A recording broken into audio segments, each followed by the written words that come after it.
to all of you who are joining us on the line, and welcome as well to our guest, friend and colleague, Vicky Pryce. This British Chambers of Commerce webinar will look at lockdown, restart and recovery. I want to thank our friends at Moneycorp, our partners in the Chamber Foreign Exchange Scheme, for supporting today's event. And most of all, as I said, I do want to welcome Vicky Pryce, who is a dear friend and long-standing advisor to the BCC, but even more importantly, one of the most foremost economists in the UK and a former head of the Government Economic Service. Today, Vicky and I will be having a discussion on how the coronavirus crisis has impacted business and the economy. We're going to focus over the course of the discussion on three themes. First, the impact so far. Second, what happens over the next few months. And then finally, take a look to the future, and I will invite Vicky to gaze into her crystal ball a little bit and see what she thinks may happen as we exit from this most sharp and difficult economic crisis. So Vicky and I are going to trade questions for a bit this morning, and we'll also be monitoring questions coming in from our webinar audience from Chambers of Commerce, both here in the UK and all across the world. And we'll do our best to weave those into this morning's discussion. So let's get underway. My first question to you, Vicky. What impact do you think the lockdown has had on the UK economy and UK business? Well, it's been very obvious, unfortunately, for all to see. We've had a block, if you like, both on supply, because basically we've asked all sorts of firms to close down or at least wait for a while until they can reopen and stop trading and producing.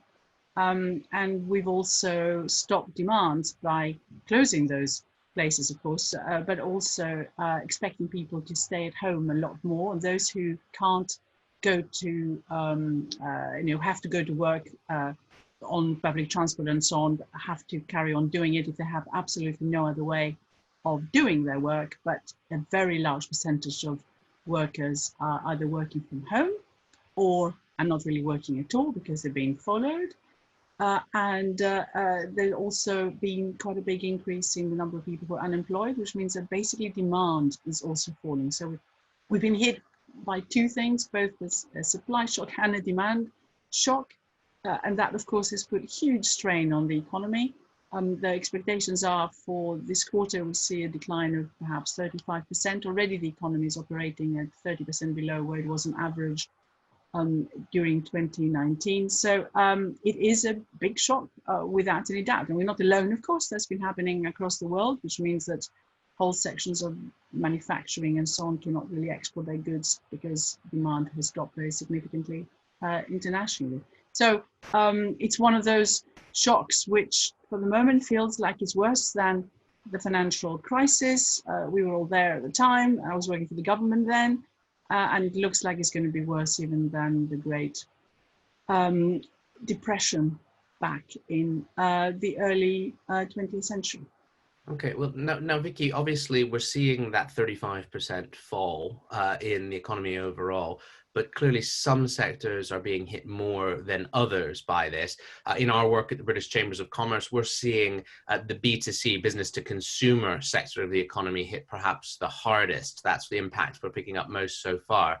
And obviously that would be manifest in all of those retail shops that have been closed, all of those businesses that have literally downed tools and said, we're not going back until we have a clear route map to keep our people safe, etc. Which sectors do you see in your economic analysis as being some of the worst affected, those who've been hit the hardest? Well, hospitality, entertainment, if you look at what's happening generally with sort of pubs and restaurants, but the travel business, of course, which has collapsed. If you look at airlines, quite a lot of them have been grounded and are seeking help from governments, not just here, but everywhere. So we're seeing renationalization taking place in many countries across Europe of some of the main airlines, and others doesn't look like they might be able to come back again. So those have been very significant, but we've seen it across really.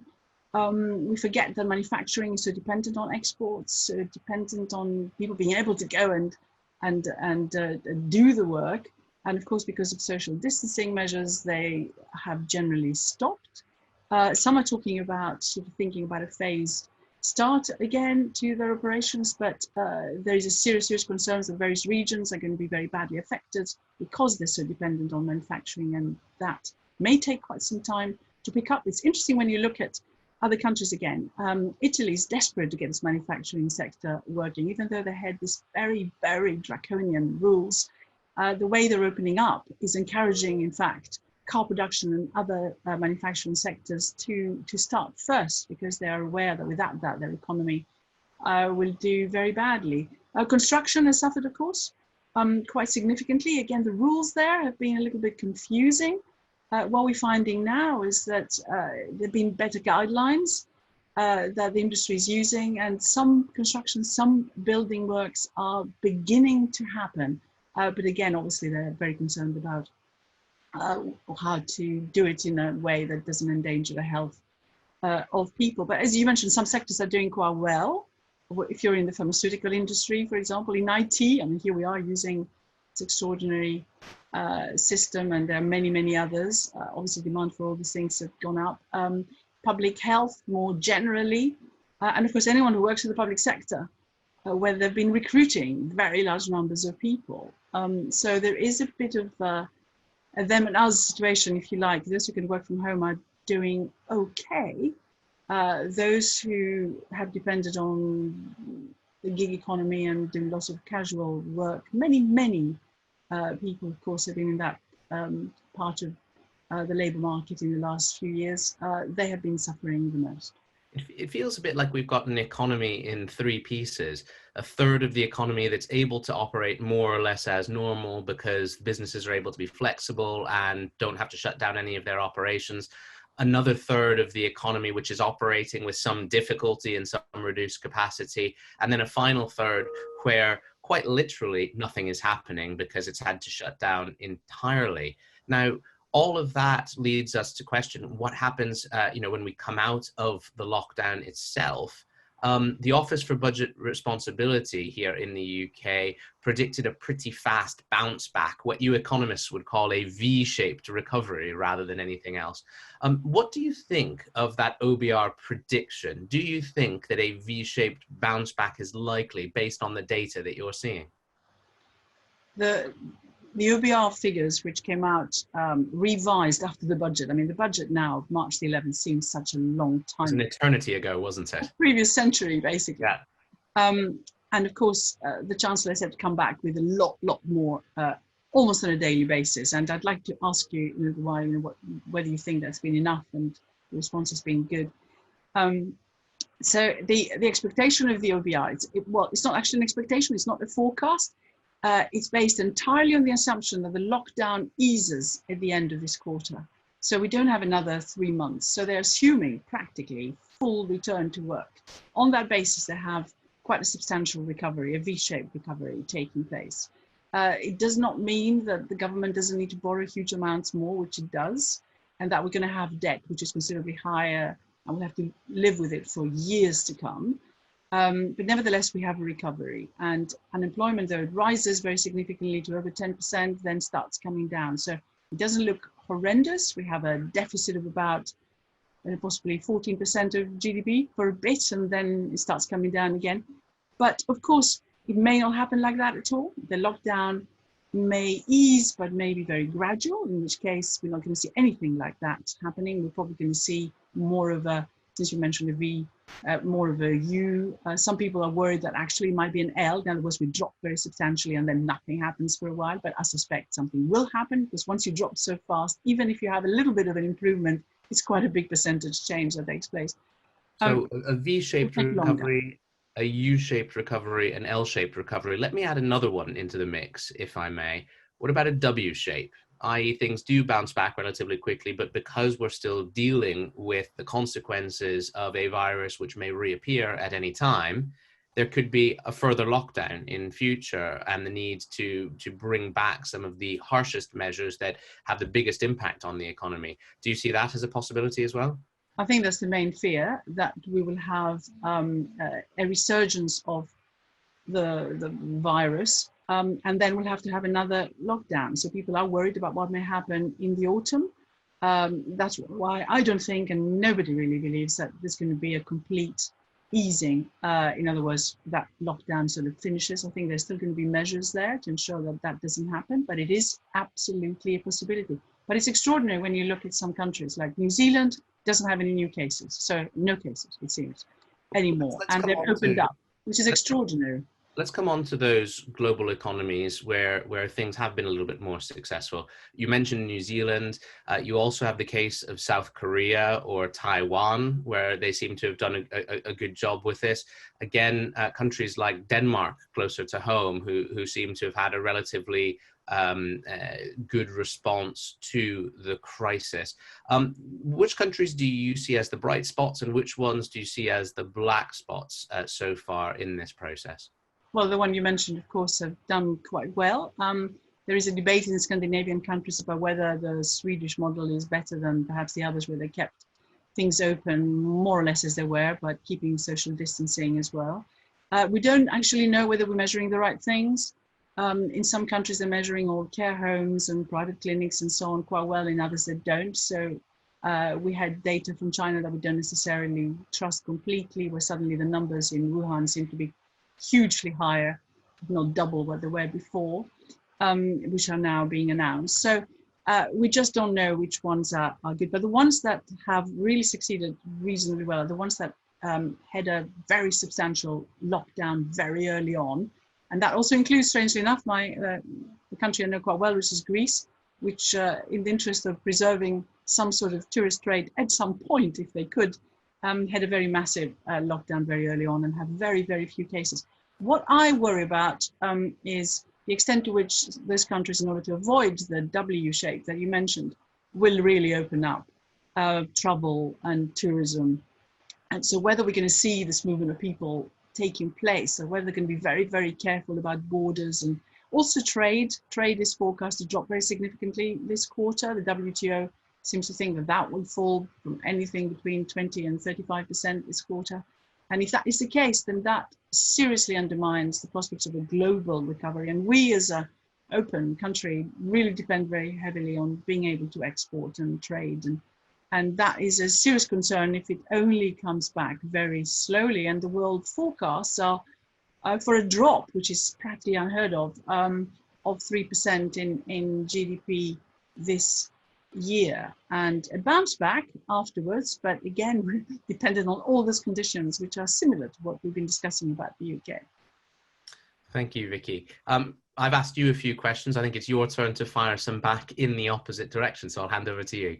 Well, I hinted really. I mean, we're all asked to comment on the economy, but of course what businesses think matters hugely, and the impression I have is that the Chancellor and the Government Department General have been listening to you. Do you think that the government has done enough for businesses, and are you pleased with what's been going on in terms of response?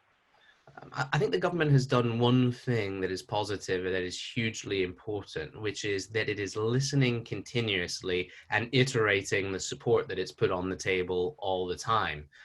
It's not always the case that governments do that. They put a policy in place and they say, that's it, we're done. We're not going to adjust it at all. But what we've seen over the past 6 weeks is, first of all, an open door and a regular conversation with chambers of commerce, wanting to know what's happening on the ground, and then adjustments to so many of the policies to make sure they're actually having the desired impact. I think there's still some way they could go, and there will be more adjustments that they will probably have to make. But if you look at the 3 core policies for business support in turn, you can see that they've moved on each of them. So on loans, for example, they came out with a scheme, and now following feedback from us and from others, they're probably on their 3rd or 4th iteration of those loans to businesses, including a much faster route announced yesterday for loans to the smallest firms of under £50,000, getting to a process that's more similar to what they have in Germany and Switzerland, where there's 100% government guarantee and very minimal credit checking before loans are put out there. And that's a very important improvement and iteration on it.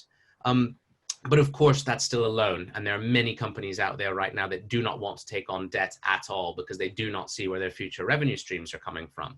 So that raises the question of grants. Now, there are grant schemes in all 4 nations of the UK for smaller businesses, which are helping in a number of areas. Indeed, there's also grant schemes specifically for the retail, hospitality and leisure sector, which is one of the hardest hit by closures.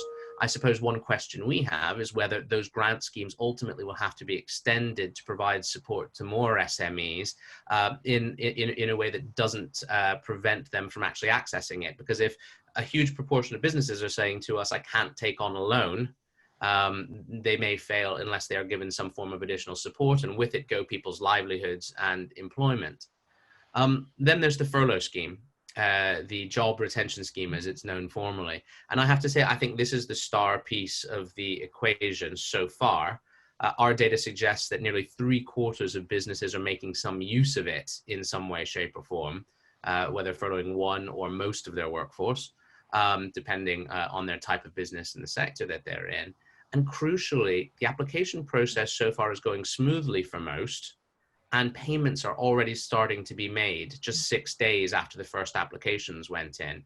I don't know about you, Vicky, but for me, that's the first government IT success story that I've seen in quite a while. I'm now going to touch wood here just to make sure that that continues, but we have seen that working reasonably well. So I think we have to give credit where credit is due, but keep pushing the government to go further where we see more support may be required.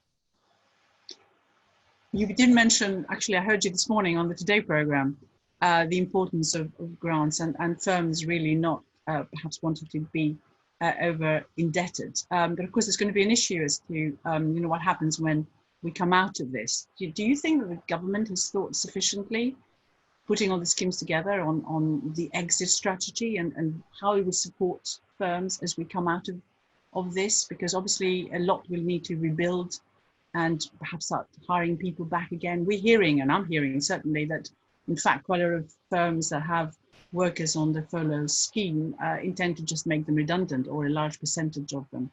So what extra support do you think might be needed in the next few months as we sort of ease out of this in a slow sort of way? I think the first thing that businesses need is a form of forward guidance. Now, you and I used to talk about that phrase in the context of the Bank of England and interest rates, wanting to know when interest rates were steadily going to move up towards a new normal.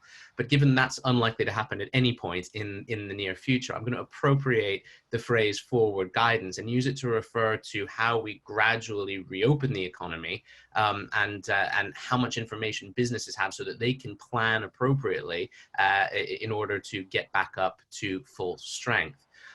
I think the UK government has been very cautious in terms of giving businesses that forward guidance so far, because they don't want to undermine the lockdown and the public health benefits of the lockdown. And while that's completely understandable, they need to start giving some more clarity, I think, to firms on the timelines, on the mileposts that they have for that reopening.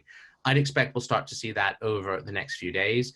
My team are immersed in meetings with a number of government departments about how businesses can work safely and what sorts of guidance firms need in order to be able to reopen successfully.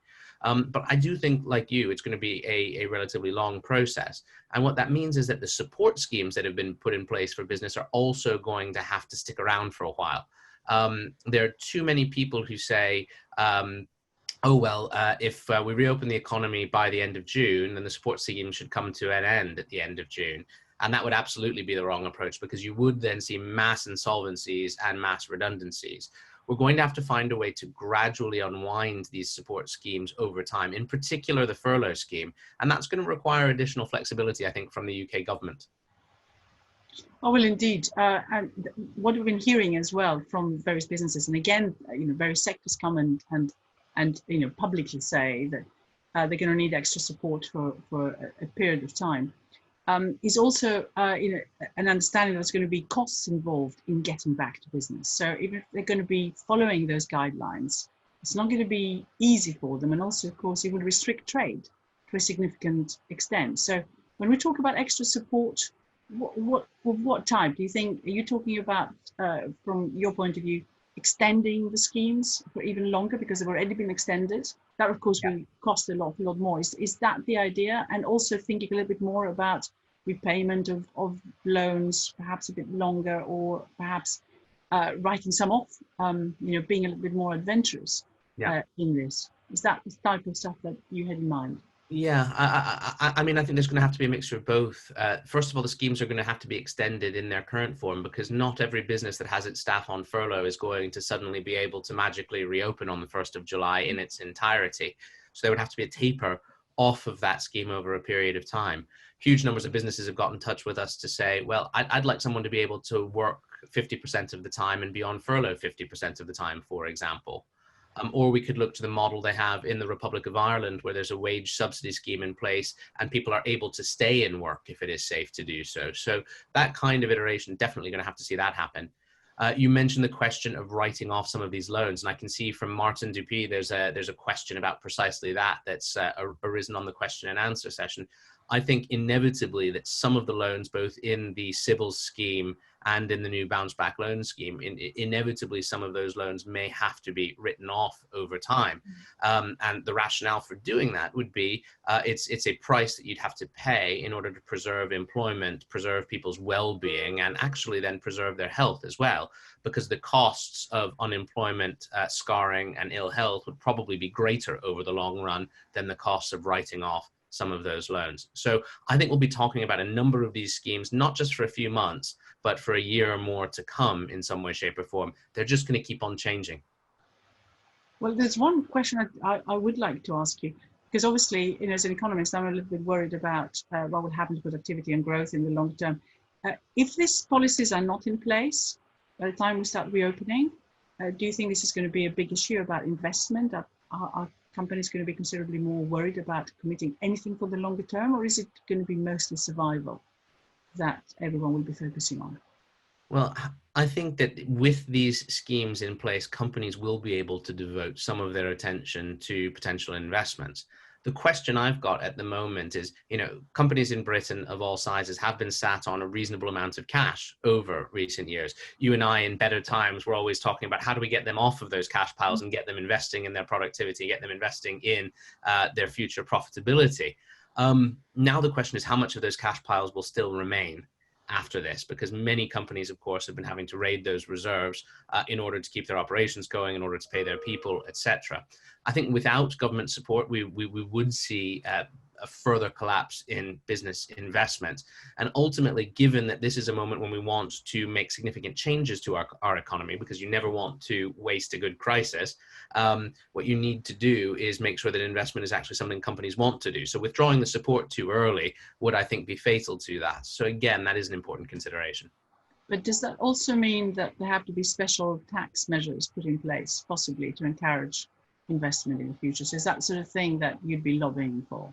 Yeah, no, absolutely. You would want to see incentives for business investment as part of the recovery plan. Those could take a number of different forms. They don't have to be the blunt instrument of low corporation tax rates, for example, or anything else, which haven't actually been a positive fillip to business investment over time. We think of things like widening the sorts of things that you're allowed to invest in as a business and claim investment allowances and investment relief. So why shouldn't firms be able to claim reliefs for and capitalize training, for example? Why shouldn't they be able to improve their premises in order to make them more sort of in keeping with the government's net zero target? There are all sorts of things that people could be allowed to do with the appropriate incentives. And my hope would be that that would get the construction industry going again. It would get the education and training industry going again, and so many other industries where that incentive to invest would bring additional domestic demand through. Thank you. Perhaps we can now revert to you asking me a question about the economy. Absolutely. One question, Vicky, that we have worried about is the government's infrastructure spending program. You mentioned that budget back on the 11th of March, which seems a million years ago to many of us now. But in that budget, Rishi Sunak committed to a very extensive program of public capital investment, something that people like you and I have been lobbying for a long time, because it sticks to the sides. The infrastructure that you get is still there 60 years later, adding value to the economy, and probably both of us were very pleased to see. Do you see a threat to that investment now, given the huge amount of emergency spending that has been required? Are we about to commit a mistake like George Osborne did in 2010 when he hacked back the infrastructure budget, only to realize a few years later that he'd undermined the productive potential of the economy? Well, the problem is that the easiest thing to cut is future supposed commitments to capital expenditure. And as you probably had noticed, even at the time of the budget, quite a lot of the infrastructure spending was happening in the latter parts of this parliament. So huge temptation generally to cut that, because of course there's going to be a lot of pressure, given the experience that we just had, to fund the NHS properly, to put a sufficient amount of money into education, restarting schools properly. Universities are going to be in trouble, so they may need an awful lot more support, but also, social care, local councils, in all those areas, whether it's the police, the criminal justice system, all those that have been starved of resources in the past. I think the public will want to see those properly supported in the future. So there's going to be a tremendous push to do more on current spending.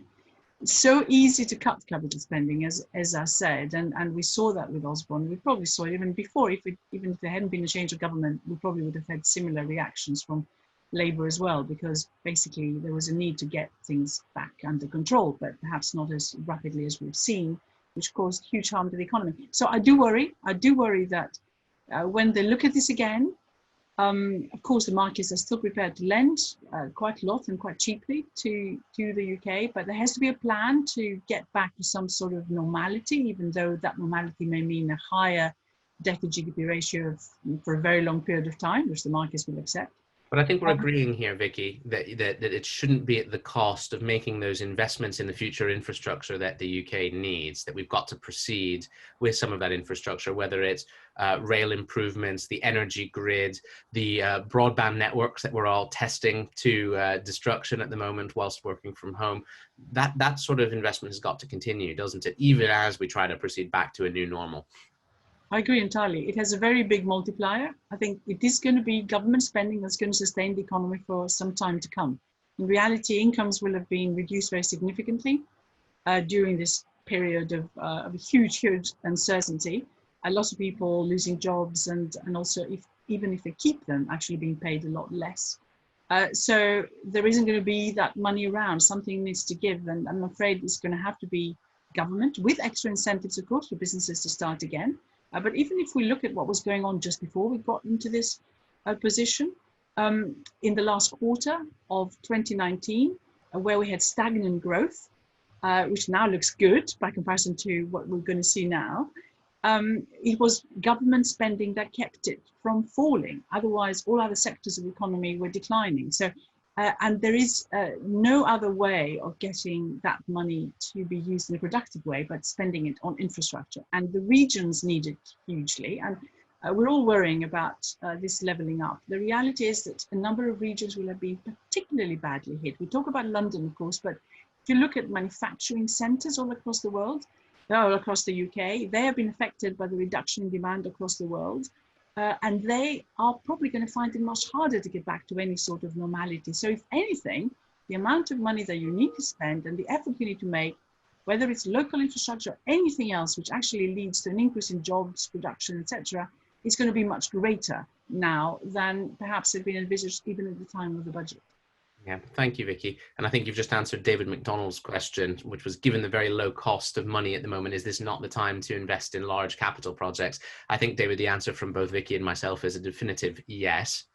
I wanted to come, though, Vicky, to Tony Agarwal's question. Tony asked what policy suggestions you have and why for the UK government to grow the economy again. We've just talked about incentives for business investment. We've just talked about infrastructure. Are there other things that could form pillars of a UK government economic strategy here?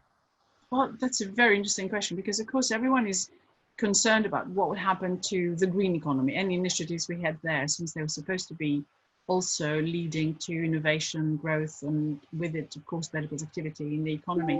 I think there's quite a lot that can be done in relation to encouraging firms that will depend quite significantly on government help, particularly large firms, and whether it's the car manufacturing sector, airlines, and so on, to also think of, as they come out of this, a greener future, a way of producing which actually is in line with climate change guidelines that we had before, and also targets. In other words, make it a sort of condition so that they do spend money in areas that perhaps will give us growth, and also a better growth, and don't spend it on buying back their shares or unproductive ways that we have seen quite a lot of before. So there could be an industrial strategy that is developed which focuses on this, but it requires a lot of hands-on government intervention for this to happen. So you get this extra help, particularly as we come out of this recession, but you get it on condition that we have the type of growth that we would all like to see in the future. And with it, I think also rethinking company law, making sure that we are moving towards a more sort of corporate responsible environment. That will be good for growth, but it does require very active intervention, and lots of firms probably will resent that. Well, and you have a government which ideologically would not, in normal times, be supportive of that sort of intervention in the economy. But you have amongst the business population at the moment a receptiveness to the trade-off of, if you get government support, you should not be doing share buybacks or paying out enormous salaries, etc. So there seems to be more of a business consent for measures of constraint on some of our largest corporations than perhaps there has been in the past. But let me ask you about another area which could form part of this sort of recovery strategy, which is deregulation. Now, we've talked about deregulation a number of times over the years with minimal impact, I think, because everyone complains about the totality of regulation on businesses, but very often it's difficult to pinpoint and reduce the very specific elements of gold plating that so complicate lives of our business people. But what we've seen in this crisis is that a number of regulations have been paused or stopped entirely to enable the health system, the supply chain, etc., to respond. If that works and works well, should we be going back, or should we be making those changes permanent? I think simplifying regulation is absolutely essential, and not having regulation in areas where we don't need it, because we got used to having it and it just never disappears from the statute books for some reason. Then I think that's a very good way of doing it. But of course, these are exceptional times, and we need to get things quickly to the National Health Service or whatever.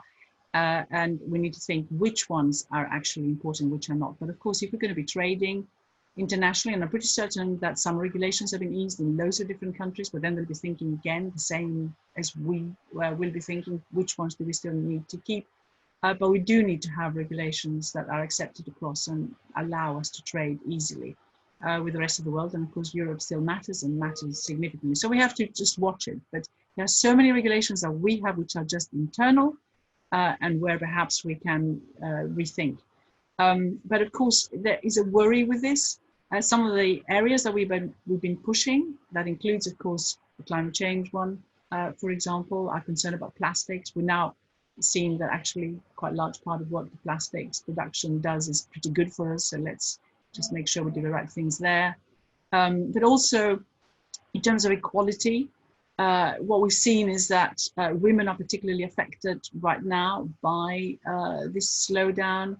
And of course, one of the regulations that was there, which said that companies had to provide their pay gaps, that the pay reviews, which are now required by legislation, have been postponed. So we don't need to do that for a while. So we might go backwards a little bit in some of the areas where we have seen some improvements. So we just have to watch that we don't revert to the types of habits that we had before, whereas we have made huge progress until now.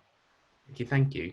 You mentioned the balancing act in terms of regulation between making life simpler for businesses as we come out of this and needing to trade overseas, and sort of complying with the regulations necessary in order to do that effectively. We've had a couple of questions, one from C. Williams and one from Jeremy Canning, around the impact of the COVID-19 crisis on the Brexit process and our ability to negotiate trade deals around the world.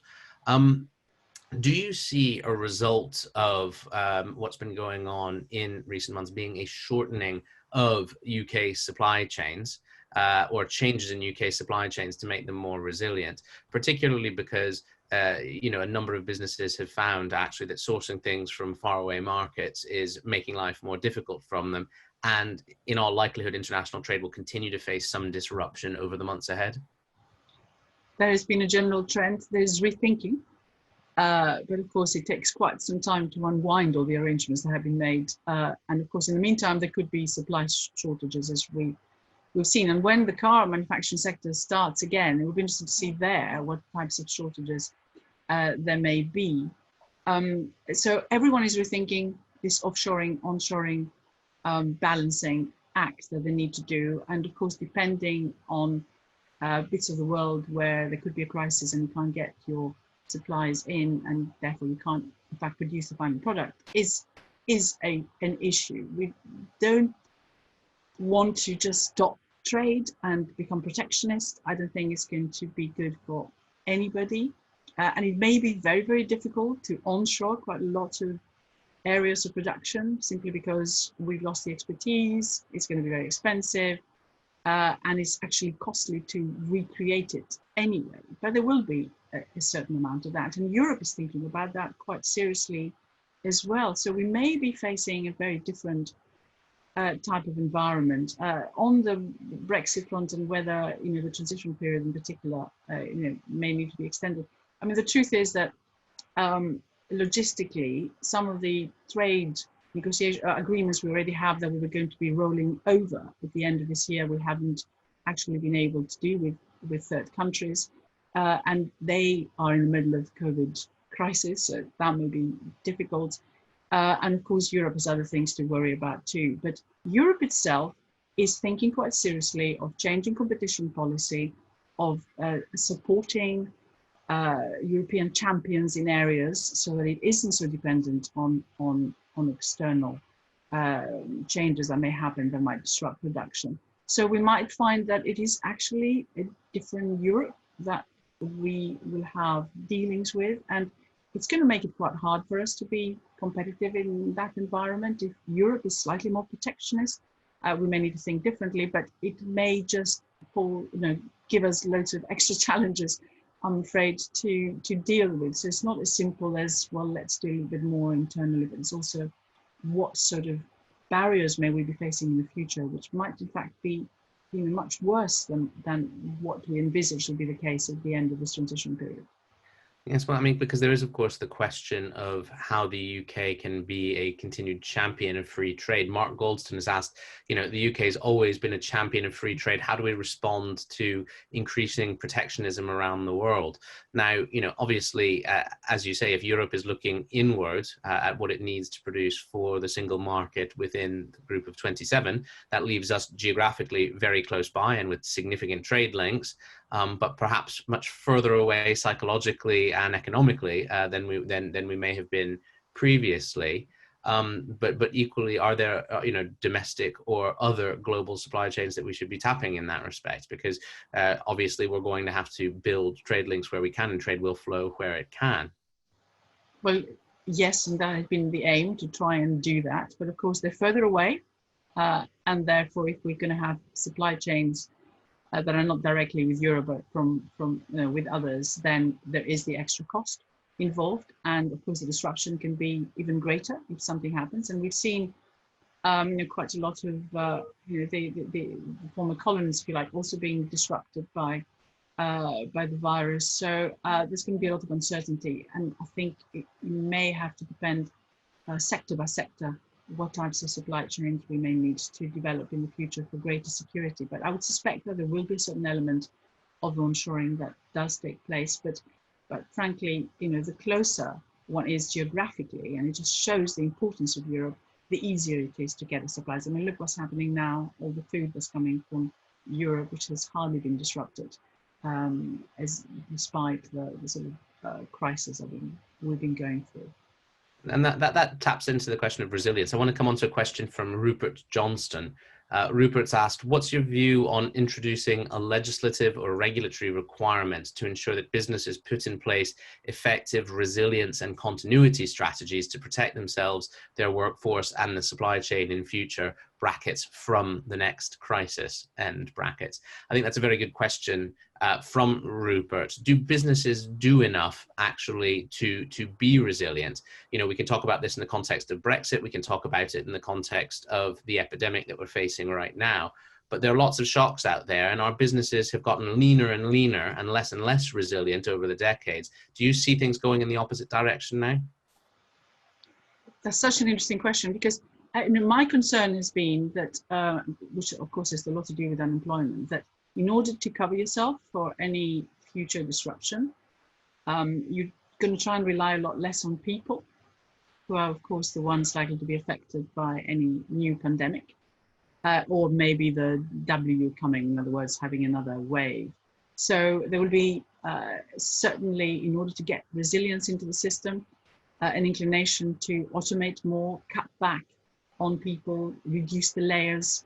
And we saw that already in a sector which has been struggling with profit margins, such as the retail sector, where the expectation was anyway that this year we're going to see a reduction in the numbers of people working in the sector by something like 170,000, following a similar fall last year, et cetera, because basically people are being substituted by machines. That may well be one of the temptations of businesses to increase their resilience, to do precisely that. The second one is, for those who can, is to change the ways in which they work, not only in terms of automation, as I mentioned, but also have a lot more home working and different ways of getting access to the people using technology in a more productive way, still keeping people going, of course. The third, the floor plate of the office may be very different in future as more and more people work from home. Well, absolutely. I worry for the commercial property sector. We'll still need all those offices, and I also worry about our pensions, frankly, in the sense that quite a lot of the areas that we were investing in, whether it was, you know, a big property companies or oil companies, of course, which are now suffering considerably. We just had some of the results come through, the first ones of big oil firms, which don't look good. So one will need to reconfigure all this. But in terms of resilience, the last thing I would mention is insurance. We've seen the problems that firms have had with insurance companies, whether they were covered. The likelihood now is, because this pandemic has come and maybe we don't have to wait another 100 years until the next one comes, it's going to be much harder to get that type of insurance. In the future, it's going to be very, very pricey. So there needs to be some rethink, and I think that's where the government perhaps can step in and provide that type of emergency insurance platform that can exist in the future. And I think that will make such a big difference in terms of companies' willingness to invest in the future. So I worry about our long-term investment, innovation and productivity as a result, that we might end up with a much less competitive economy unless some of the structures are put in place. Thanks, Vicky. You mentioned insurance there as one sector that has had its challenges in explaining some of the choices that it has made vis-a-vis policyholders, in particular many businesses who said they had business interruption insurance, et cetera, et cetera. It leads on nicely to a question from Stephen Heighton. Stephen's asked, governments around the world have thrown the rule book away in responding to this crisis. Financial markets and companies have yet to show the same out-of-the-box thinking. Financial markets in particular are responding in the traditional way, hitting companies hard who respond with empathy to their stakeholders. Is there not a danger that the good work of governments to keep the economy going is undermined by markets demanding companies take short-term measures to shore up short-term problems and thereby exacerbate the economic downturn? Vicky, do you have a concern there that actually everything that we've been lobbying for to get support in place for government could be undermined in some way by behavior of some sectors or some parts of the financial services sector?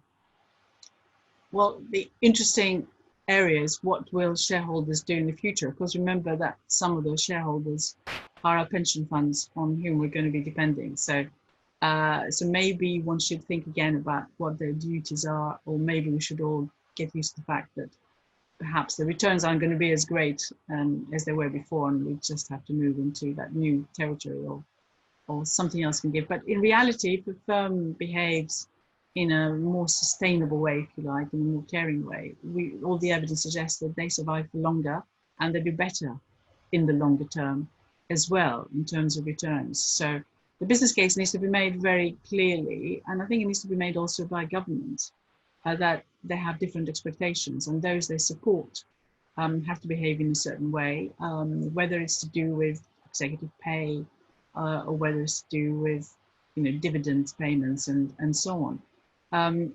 But also, of course, the culture of coming up with your returns with your results every quarter may need to change. So maybe there has to be a considerably the longer term view that's taken by both shareholders, but also government legislators, if you like, in terms of what they expect of companies. And I think that might change as well. I think the push for a different type of company, which is in the public interest, if you like, may increase quite significantly as a result of this. I think there will be both voter pressure, worker pressure to get to that, and I think we need to change the legislative environment so that this type of pressure that you were mentioning, like loads of people are worried about, doesn't really happen in the future. It's not as hard as it has been happening recently. So one optimistic outcome from that then would be an outbreak of long-termism in UK business thinking, and indeed in the thinking of the individual shareholders at the very least, who make up a big chunk of the market. That'd be an interesting outcome, and interesting to see it prompted by an external shock in this sort of way. I wanted to mention other things that are affected by some of these shocks that we're seeing around the world. Andrew Dobson has raised a question, saying, you've mentioned about the oil price and the average for 2020 being around $35 a barrel. What about sterling? We saw a sharp fall as we started lockdown. How do you think the value of the pound will change as we start to reduce restrictions? Obviously something that's been closely watched as it's bounced around before the coronavirus crisis and indeed over the last few weeks. Where do you see sterling going, Vicky? Well. I told you I was going to ask you to get your crystal ball out. Yeah, I'm not a currency forecaster, but the UK, of course, has had yet another downgrade in its credit rating. So that affects supposedly the interest rates that it can borrow long term, but in reality it hasn't. So the market seems to have decided that the UK is okay, can borrow, and will get out of this somehow. And the way in which you look at exchange rate changes is very much sort of looking at the basics, which is, the difference in interest rates in different countries. And we have, of course, reduced our rates very significantly. And when we did in the time of the previous budget, or around that, sterling fell very significantly. But then, of course, we've seen interest rates come down everywhere, and monetary expansion happening all across the world in massive scale. So the US itself, with extra huge QE, quantitative easing has taken place. The Japanese only yesterday announcing that they will give unlimited support. Unlimited. They didn't even say, we're going to do QE by that amount. It's unlimited. So which would keep their rates at zero or below. So if you just compare us with others, we are still in a position where, our rates don't look too similar to others, and the others have done, if anything, a bit more in terms of monetary expansion, and therefore sterling has managed to keep its level. That's basically what has been happening. So other countries, of course, that have seen falls in commodity prices, those that depend hugely on oil or others have been affected negatively, or other commodities. But the UK has retained it, and probably, unless there is any difference in interest rates in the future, some go seriously sort of negative, it's probably going to stay where it is. But if the others go negative, then we'll probably strengthen. There is faith, I think, that the UK can carry on borrowing and printing money, and therefore is considered to be quite a safe haven, strangely enough, despite everything. Despite everything, indeed. Vicky, as we come towards the last few minutes, I wanted to come back to a couple of questions that have been asked by colleagues who are on the call with us today that actually talk about the return to normality. We've looked a little bit at impacts to date. We've looked a little bit towards the future, but there's some practical questions coming up right now. There's one from Mick Dunlop, for example, which I've been giving a lot of thought to in recent days myself, which says that Scotland has already come out and said that they may not follow the UK government's easing of restrictions. What impact do you feel this will have on recovery? Just to add to that, we've also heard the Welsh First Minister in literally the last 24 hours saying that Wales may take a different course as well. From businesses, we're hearing real concern that the four nations of the UK do four very different things, which increases confusion amongst businesses and the public and actually increase the costs of coming out of this. How important, how valuable is coordination across the UK market in order to aid recovery? I think coordination is absolutely essential in my view, so that there is some certainty in terms of what can be done, what cannot be done. But I suspect that there could be some regional variations in places where there are very few cases, for example, you can do things slightly differently, and in places where the composition of the economy is such that you can do a lot more with serious social distancing, even if you open up, than you can in other places. You could do things slightly differently, but not too differently. And in some ways, other parts of the nation of the UK might learn from the experience of those. I'm not talking about anything major. I think it is contemplated in a number of countries in Europe. In fact, the opening up in places like Italy, which was pretty sort of drastic and draconian, and places like Spain, is that people can start traveling, doing various things and linking up with relatives, but within their region. So they have to stay in the region. Now, how easily you can enforce that is a different issue. You can do it in all sorts of ways through altering the frequency of trains and not allowing commutes or whatever, and therefore stopping. But it's complicated. It requires quite a lot of surveillance. I've no idea whether the other sort of nations in the UK or countries in the UK can actually achieve that easily.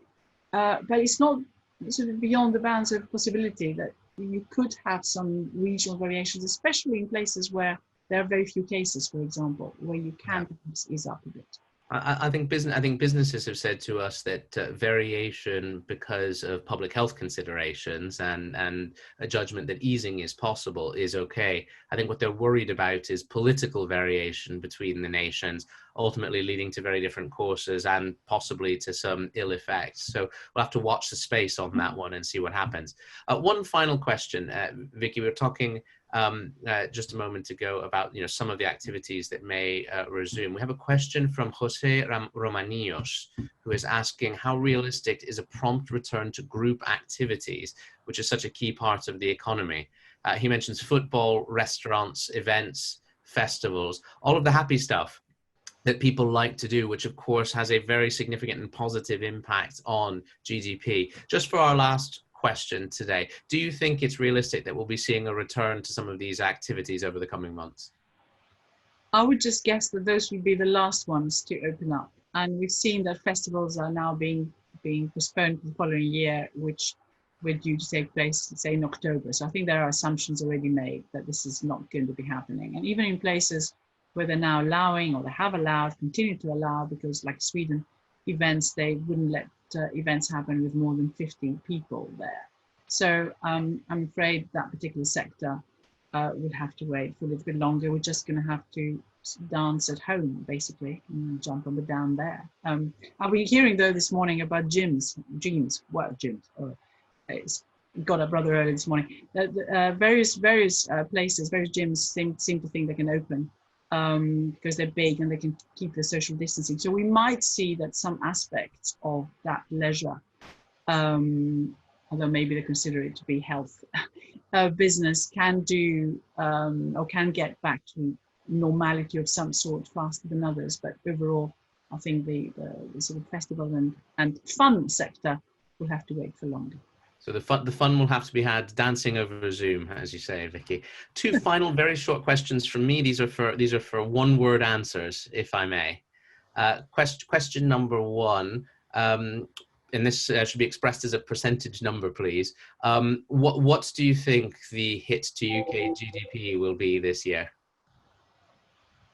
All right. The forecasts are between the 10 and 13% drop. So Okay. it could be more. Okay, and then final one, which is a yes or no answer. Do you think that the transition period for Brexit will be extended in light of the COVID-19 crisis? I would say yes, but the majority of people I know say no. Very well hedged. Ladies and gentlemen, like all good economists, Vicky Pryce has the full complex answer ready for us, even for that last question. Vicky, I want to thank you so much for answering questions from our public today, and also the good humored conversation we've been having about the state of the economy and the needs of business. We at the British Chambers of Commerce will continue hosting webinars together with local chambers of commerce all across the UK who are doing amazing work on behalf of their local business communities at this most difficult of times. I want to thank our partners Moneycorp for their support, both today and in all of the work that we do together in supporting and encouraging international trade. And finally, everyone, want to encourage you to stay safe, and if you can do so, continue doing business as much as possible. Because for people like Vicky and myself who are trying to help get the UK economy back on track, the best thing business people can do is be inventive and find new ways to do great things. Thank you very much indeed for joining us today. See you again soon.